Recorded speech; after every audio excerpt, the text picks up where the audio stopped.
Hey guys, welcome to another episode of Home Economics, where I take you back in time to when things were built to last and people knew how to fix them when they broke. Today I'm going to show you a few ways to mend clothing. Sometimes you'll get holes in your clothing, sometimes you'll get a rip in your clothing, and sometimes, like this shirt here, you'll get a hole in just the seam. So there's going to be a different way you mend each problem. I'm also going to show you how to sew on a button that's fallen off. I have a few different types here, and I also have some fabric. I'm going to show you how to put a patch in. I also have some iron-on patches here, so we'll just kind of go over what the difference between everything is. If you have any clothes at home that have holes in them or the seam has come out, there's a few really simple fixes to that, to where you can wear your clothes again. You don't have to throw them out, you don't have to donate them. You can keep wearing your clothes and they can fit comfortably and you don't have to feel the wind coming through.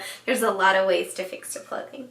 So let's get started. So first I'm going to show you how patches work. So there's two ways to make a patch. You can either take an iron-on patch. They'll have different colors of fabric. Like I said, there's different colors of them. On the front, you're going to get them in different textures. And then on the back, you might not be able to see, but it's kind of shiny. It has a little glue on it that when an iron heats it up, it'll stick to your clothing. Those are probably the easiest patches to use, but they don't have great longevity. The glue can eventually come off.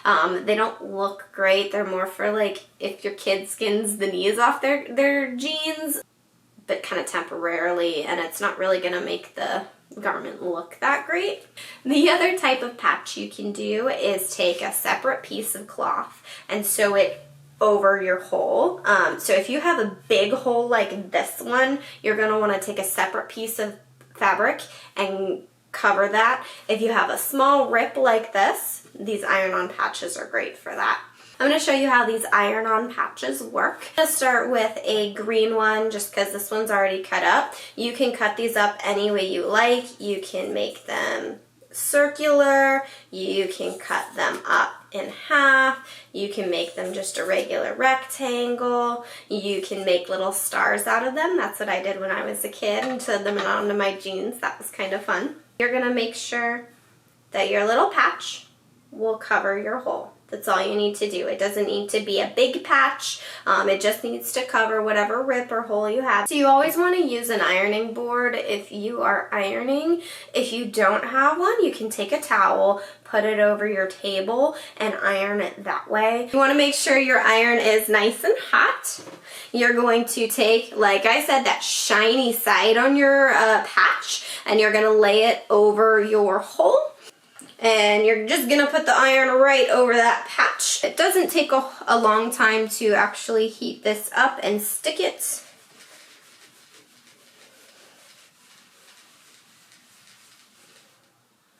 Just a few passes over with your iron and you are good to go. These types of patches are going to be glued down all the way.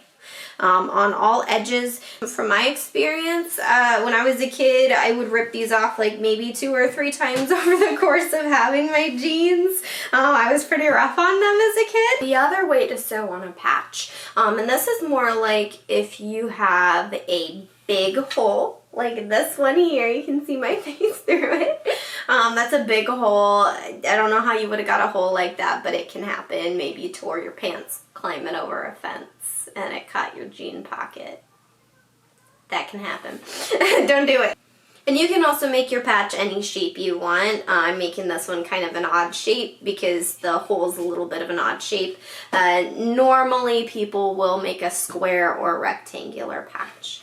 Take your patch. You can do whatever color you want. If you want your fabric to match, find a matching fabric. Jeans are really easy one to do that. You can get jean material at every fabric store. You can also pick a fun color if you want. If you're going to be sewing on a patch like this, you're going to need some pins for it. Sewing pins, we're going to use a few of them. You will want to take your fabric and fold the edge over. That way your patch won't fray. So we're going to pin our patch onto our fabric. You do want to make sure your patch lays flat on your fabric when you're pinning it on. So when you pin your patch on, it's going to look like this from the front side. From the back side, you're just going to see the open hole and then the patch covering it, but you're not going to want to see any light coming through, like over here. If you still have light coming through, then your patch isn't covering your hole and it's probably going to become a problem again. If you really want to make your patch very strong, you can put another patch on the back side of your fabric. That will prevent it from ripping from the inside as well. You can sew a patch on one of two ways. You can hand sew it on, or you can use a machine. I'm going to use my machine because it'll be quicker.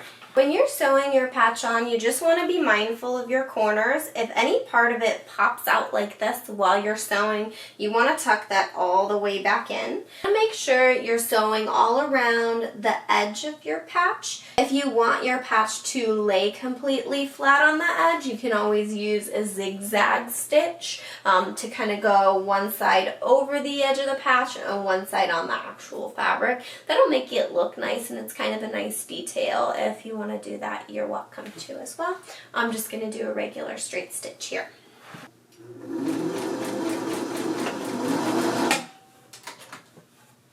Now that you know how to sew a patch onto a garment, I'm going to show you how to fix a seam where your thread has broken or pulled out.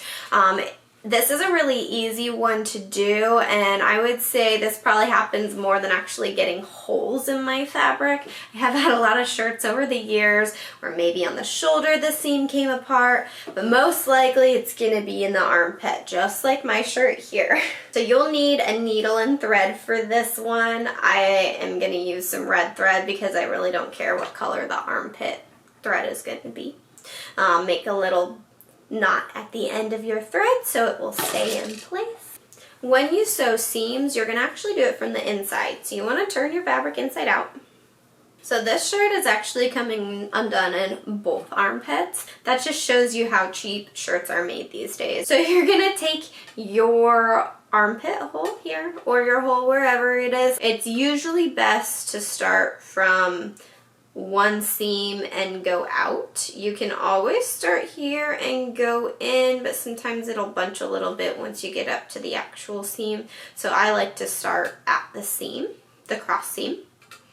If you're just on one seam and you don't have a cross seam, that's cool. Just start at either end. So we're going to do 2 stitches here. I'm going to do a straight stitch across, and then I'm going to do a cable stitch along the top just to finish the edge. Since I'm not using a serger on this, I wouldn't want to use my serger on this. And we're going to get nice and close to the edge of where the thread has come out.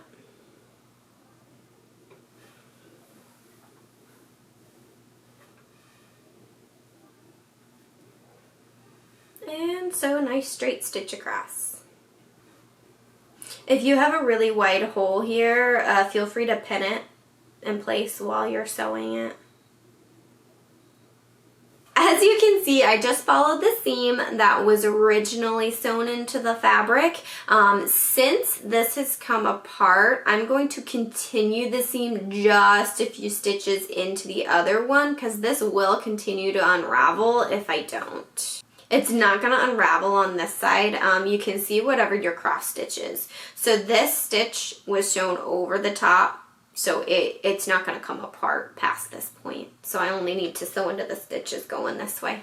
So now that I have a few stitches in and I have my seam sewn here, I want to finish this edge just so that it doesn't fray farther down. So I'm going to do a cable stitch back to where I started, or a quilting stitch, whatever you call it. And for the last one, I want to go right up to the edge of my cross seam here where I started.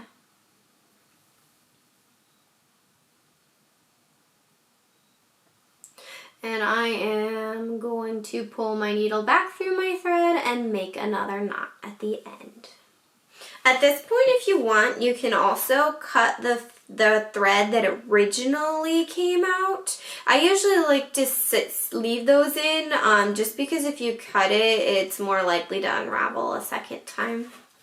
So if you look closely, you'll have your straight stitch on the bottom and a cable or quilting stitch on the top. I overlapped just a few stitches on the seam side with the thread that is still unraveling, and I tied it off really close to the cross seam over here, the part that's not going to keep unraveling. So let's turn it inside out and see what it looks like. Before, I was able to put my finger through the hole that was here, and now you can see there is absolutely no hole in this armpit left. I'm actually going to do the other side as well, just because it has 2 holes, one in each armpit. So when I get a closer look at this one, I can actually see that this one is pulling apart on both sides of this cross seam in the middle. So I am going to overlap my stitches here. I also want to be careful about that, since it's going to leave maybe a knot in the middle if I don't do it properly, and it might be a little uncomfortable. What I'm going to do here is I'm going to start in the middle. I'm going to sew out just like I did my other armpit here. I'm going to sew out with the straight stitch. I'm going to sew back over with my cable stitch, and then I'm going to do it again on the other side, but I'm not going to just stitch straight across. I'm not going to stitch straight across this way, because if I do that, then it's going to kind of bunch. Now this hasn't pulled out too far, so this is still a fairly easy seam to fix. At a certain point, your seam will be really big, and it will actually tear the fabric or pull the threads apart in the fabric itself. If you've gotten to that point, it's going to be really hard to sew just the seam together, and you'll probably have to throw the garment out at that point. So I do recommend, if you start to get a hole in one of your seams, sew it up as quickly as possible to avoid permanent damage to your garment. And again, we're going to sew a few centimeters, a few millimeters. We're going to sew about 1 centimeter into our stitches over here, so it doesn't continue to pull out. And that's probably good. I'm going to start with my cable stitch up here and go back towards our beginning.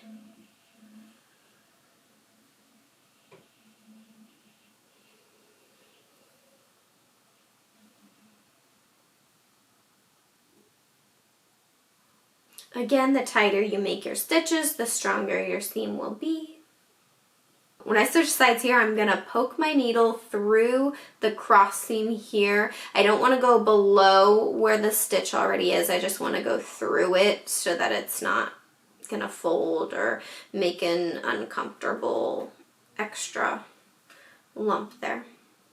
Do the same thing we did on the other side. We're going to make our straight stitch first. And again, we're going to sew about 1 centimeter into our seam that has come out. Overlap just a bit. While you're doing this, since these threads are still attached, you're going to want to try and fold these into your seam as much as possible. If you can fold them under, it'll reduce the threads that are just kind of hanging out and likely to rip again. And that way you don't have to cut them. Okay, and we are back to the beginning. I usually thread it back through the fabric.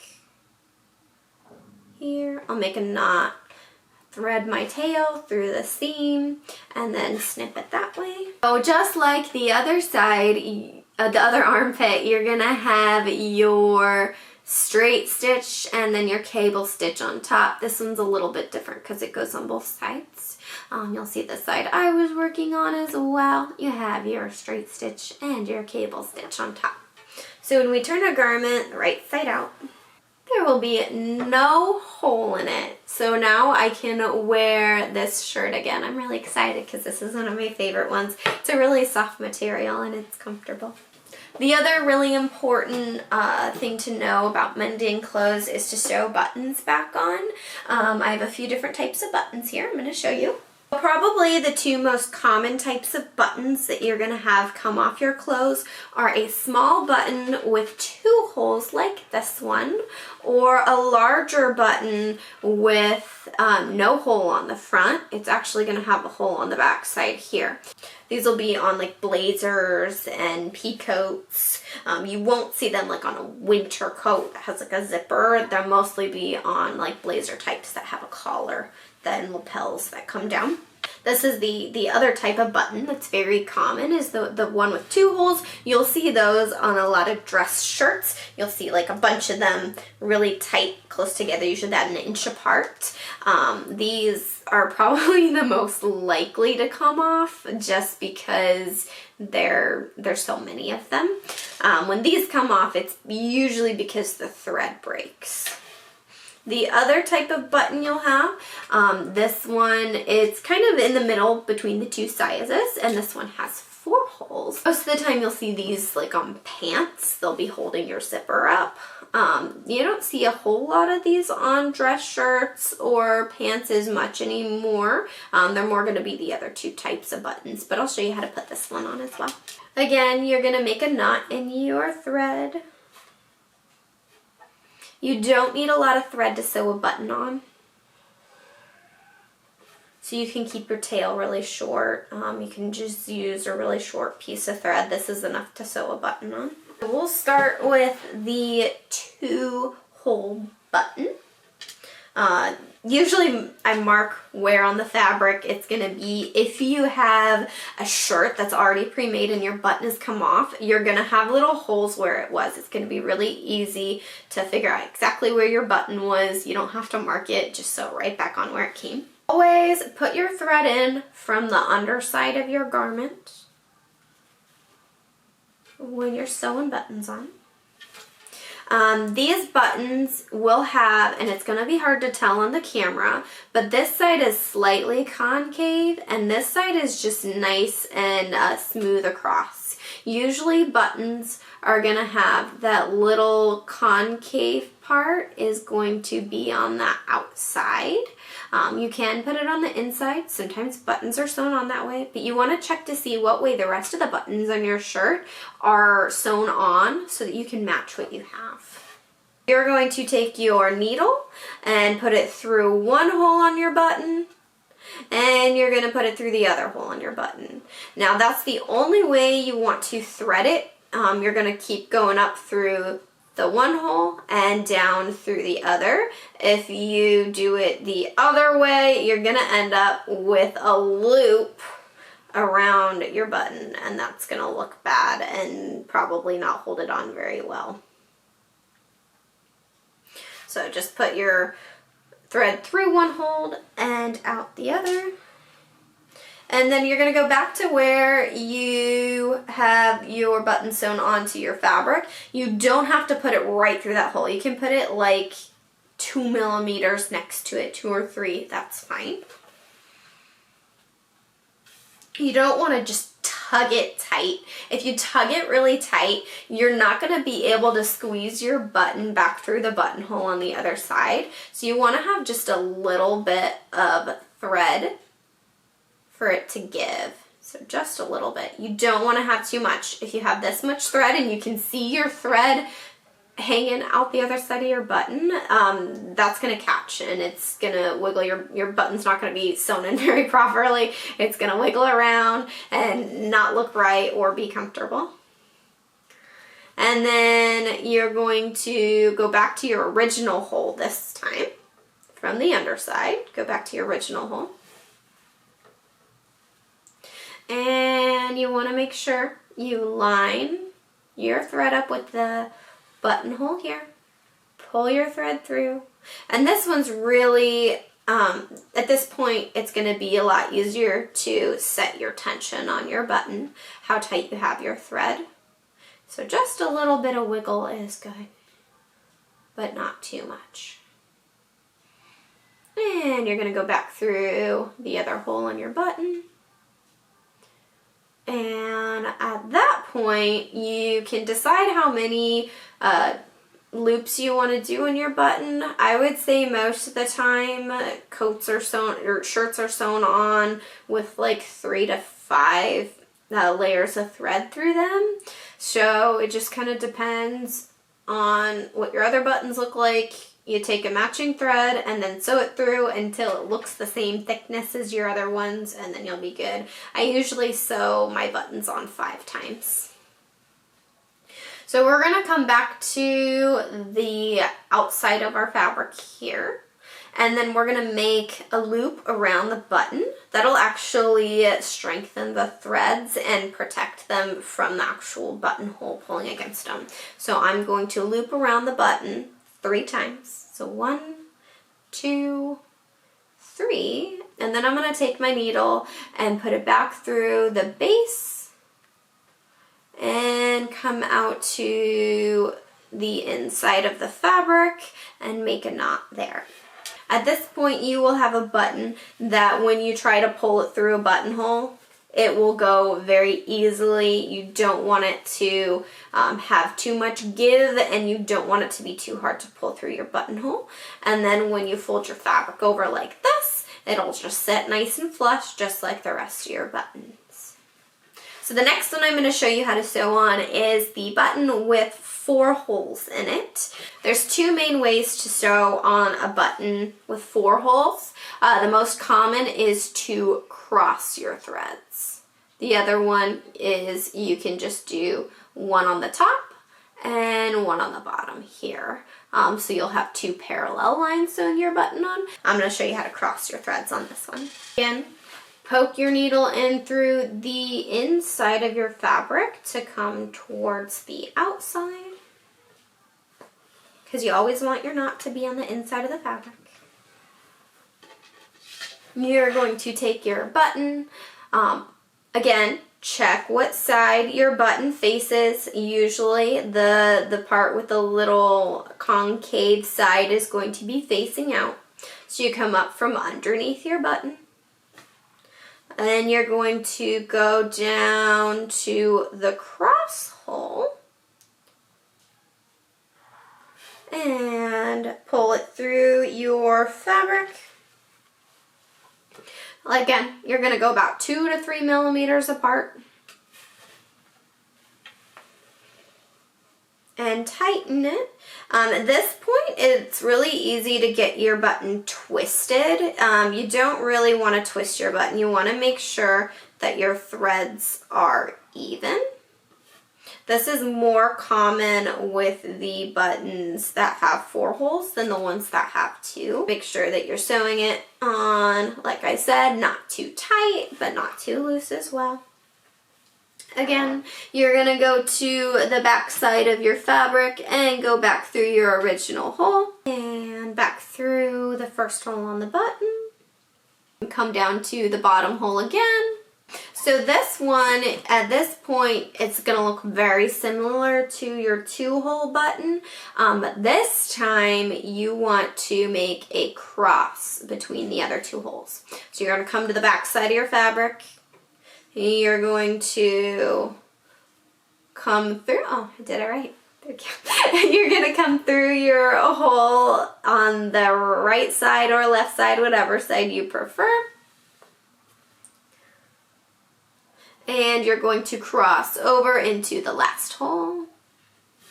You don't want to make this one so far off to the edge. You want to, of where your rest of your threads come through, you want to make sure it's, again, about 2 to 3 millimeters away from your other threads, because you want it to sit very uniformly and tightly together. Now for this one, I'm just going to go twice each direction. Since you have more threads going through, it's going to be a little bit sturdier, so you don't have to go around as many times. So again, we are now at the point where we want to make a loop around the button. So you're going to go back through the edge of your fabric, but not through the hole of the button. You're going to make 3 loops around your button. Go 1, 2, 3, and then come back to the inside of your fabric and make another knot here.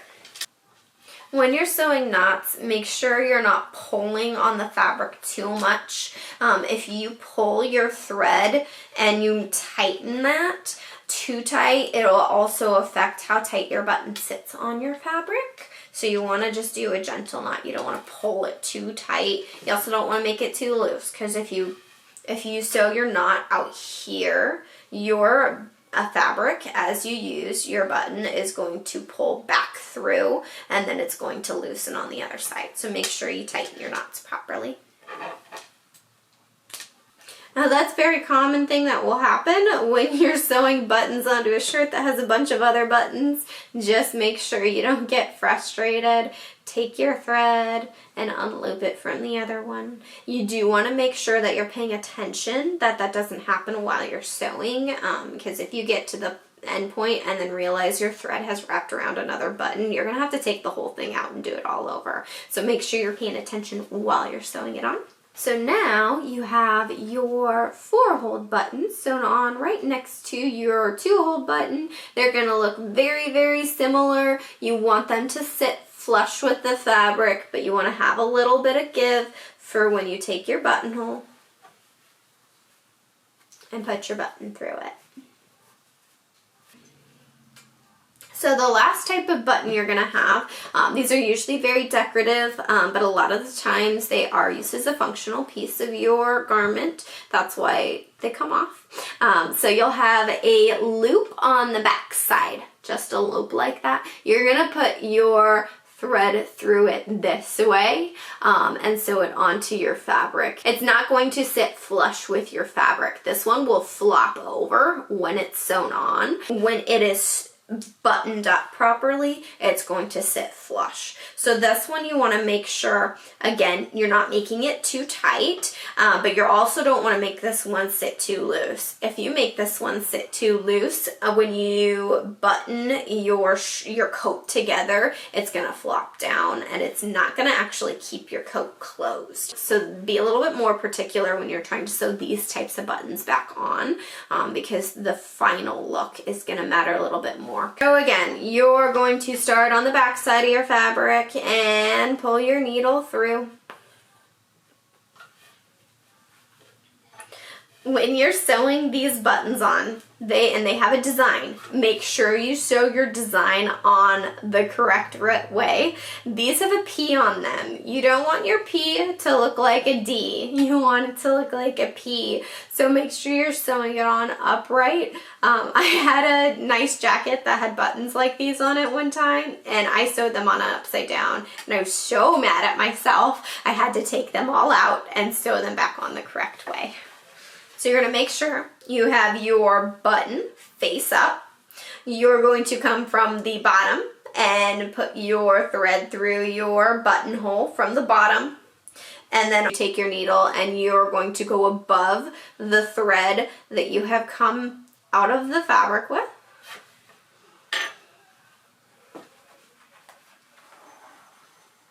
And make sure you're not twisted.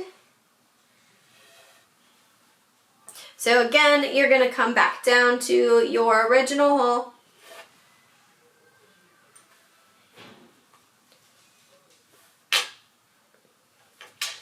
And you'll make a few passes through your button. On a coat, I'm going to do probably, usually myself, I usually go through 10 times because I like to make my buttons very sturdy. You'll probably be good with 5 passes through if you're using a double thread. As you can see, these buttons flop a lot when you're sewing them on. That's normal. That's how they're supposed to be. So that looks like it's sewn on pretty well. These ones, it's going to be a lot more obvious if your stitches are not even. So this one, I'm not going to wrap around like the other two did. I don't think these need that. They just need to be sewn on properly. So this one, when it lays flat, it's going to flop a bit. But then when you bring your buttonhole through this way, the width of your fabric will actually make it sit nice and flush. So there you have it, 3 ways to sew on buttons. Like I said, these are going to be the 3 most common types of buttons you will have on your clothes, and that you'll also have come off your clothes. I think think it's very important to know how to sew a button back onto your clothing. I think that's one of the few skills that everybody used to be able to know how to do that very few people know how to do in this current day and age. You don't have to be a seamstress. You don't have to make clothing to be able to sew a button back on. It's very simple. As you can see, I sewed 3 buttons back on today. It was pretty quick actually. It doesn't take a whole lot of time. So if you know how to sew a button on, you're gonna be able to wear a lot of your dress shirts that have buttons come off and a lot of coats that'll have your buttons come off. It's a useful skill and now you know how to do it. So the last thing I'm gonna go over today is how to use freight check. So this is really useful for if you have like a fancy fringe on something and your fringe starts to come apart, or if you like have a piece of lace and you want to cut the lace apart. Oh, I actually haven't opened this one yet. When you get a new bottle of freight check, you're gonna have to cut the top off. Don't cut too far down because you're just gonna have a bunch of freight check pour out.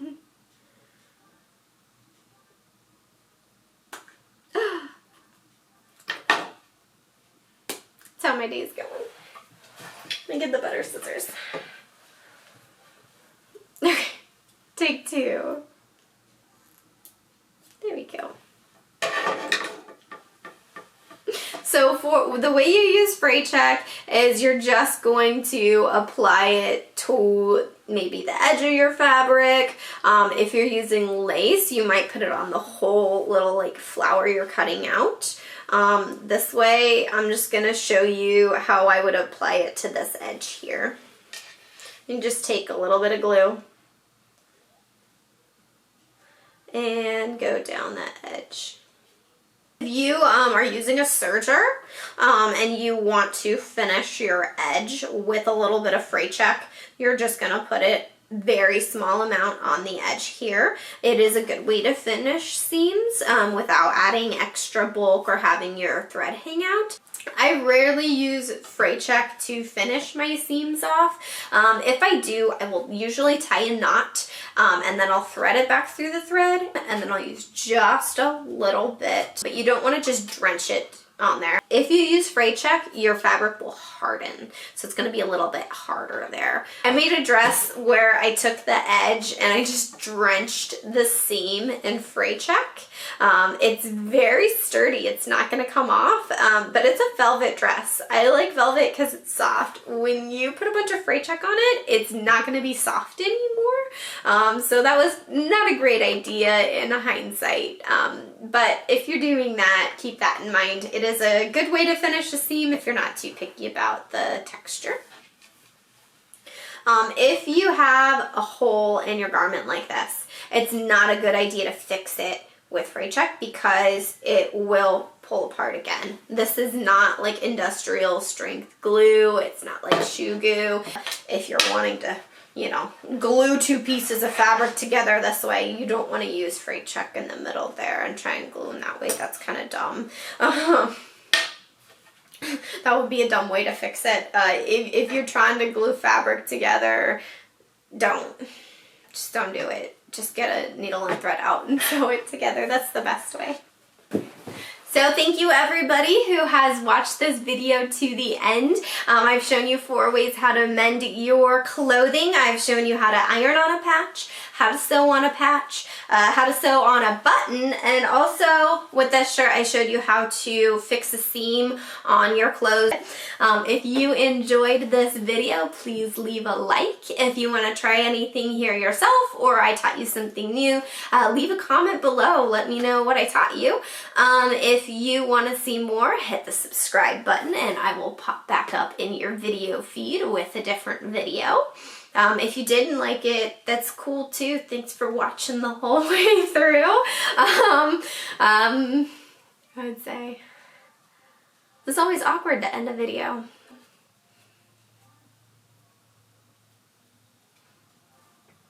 Bye. Thanks for watching, everyone. I'll see you next time.